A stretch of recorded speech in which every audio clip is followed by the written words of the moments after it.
Two new AI models just landed within days of each other: Anthropic Claude Fable 5 and OpenAI GPT-5.6 Sol. Tech reviewers are calling one a voice owl, another a route waller. One is cheaper, one writes better, one codes faster. If you are trying to figure out which AI to actually use, for work, for content, for building things, this video breaks it down in plain English, no jargon. No benchmarks you need a PhD to read. Just what's different and which one is right for you. Let's start simple. Both of these are frontier models, the most advanced AI systems each company has ever released as of mid-2026. Claude Fable 5 is Anthropic's first model in the brand new top tier called Mythos, sitting above what used to be their best model, Opus.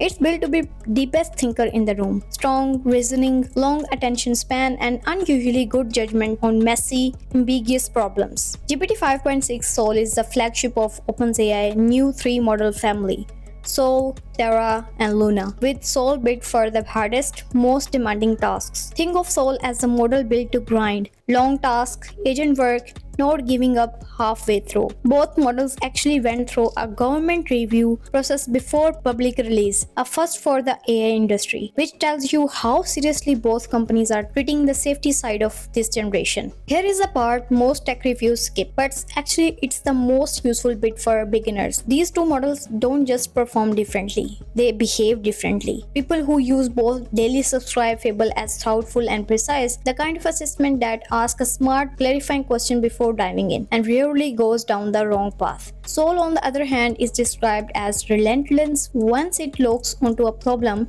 it just keeps grinding until it's solved, even on long, multi-step tasks. One reviewer compared it to the cars. Sol is like reliable daily driver, great for everyday work. Fable is more like a specialized machine you bring out for rare, complex project that really needs it. If you are someone who wants an AI that pushes back, asks questions, and think carefully, Fable style fits. If you want an AI just puts its head down and finishing the job without much conversation, Sol style fits. If you're a builder, developer, or someone using AI to automate work, this is a section you care about the most. On raw coding speed and terminal-based benchmarks, Sol currently comes out ahead. It's built to hammer through long, complex coding sessions and coordinate multiple subtasks at once without stalling. But on real-world software engineering tasks, the kind where AI has to actually understand and fix an existing code base, Fable currently leads on the industry SWE bench protest, which is widely used to measure exactly that kind of practical coding skill. There is also a safety relevant finding worth mentioning. An independent research group evaluating both models before release found that Sol had the highest rate of what's called reward hacking any public model they have tested, meaning it something finds shortcuts that actually technically satisfy a task without actually solving it properly. That's meaning data point if you are planning to run either model with minimal supervision.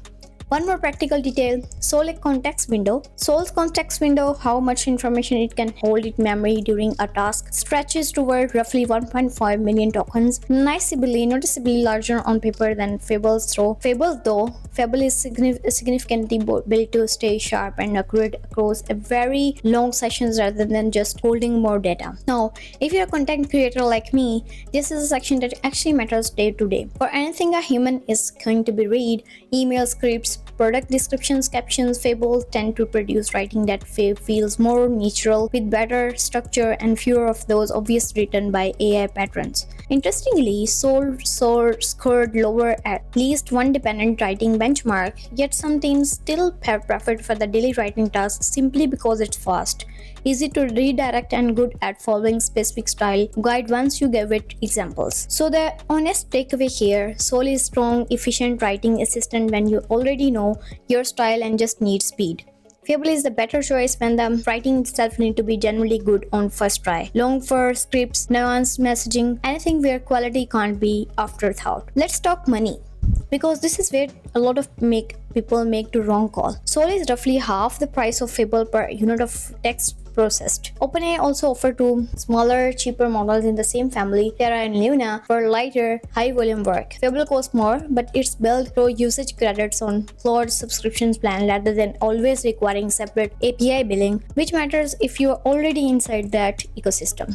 The simple rule of thumb: if you are running high volumes of routine tasks, customer replies, bulk content, simple extraction, the cheaper models make more financial sense. If you are doing a smaller number of high tasks, stake tasks where quality and reliability really matters, paying more for Fable is often worth it. So, if you are on budget, you're running high volume and repetitive tasks, you are Sol. If you are on the budget, you're running high volume or repetitive tasks, or you are doing long agent style work where persistence matter more than nuance, choose Fable. If you need the highest quality written writing or reasoning, you are working on a smaller number of important tasks, or you want an AI that questions your assumptions instead of just plowing ahead. Here's the twist almost nobody mentions: you don't actually have to pick just one. A growing numbers of power users run both together, using Sol to do the heavy repetitive grindings and Fable to review, refine, and make the final judgment calls. Some are even experimenting with letting the two models call on each other directly inside the same workflow. Zoom out for a second. What's really happening here isn't just which AI is smarter. It's that AI companies are now shipping entire families of models with distinct personalities tuned for different jobs. Fast versus careful, cheap versus premier, grinder versus thinker. That means the real skill going forward isn't picking one best AI. It's learning to match the right model to the right task, which is exactly the kind of automation thinking I cover on this channel. If this kind of no-fluff AI breakdown is useful to you, subscribe. I'm building this channel around exactly this, making AI and automation understandable for 1 billion people, not just developers. Drop a comment: are you team Fable, team Sol, or team use both? See you in the next one.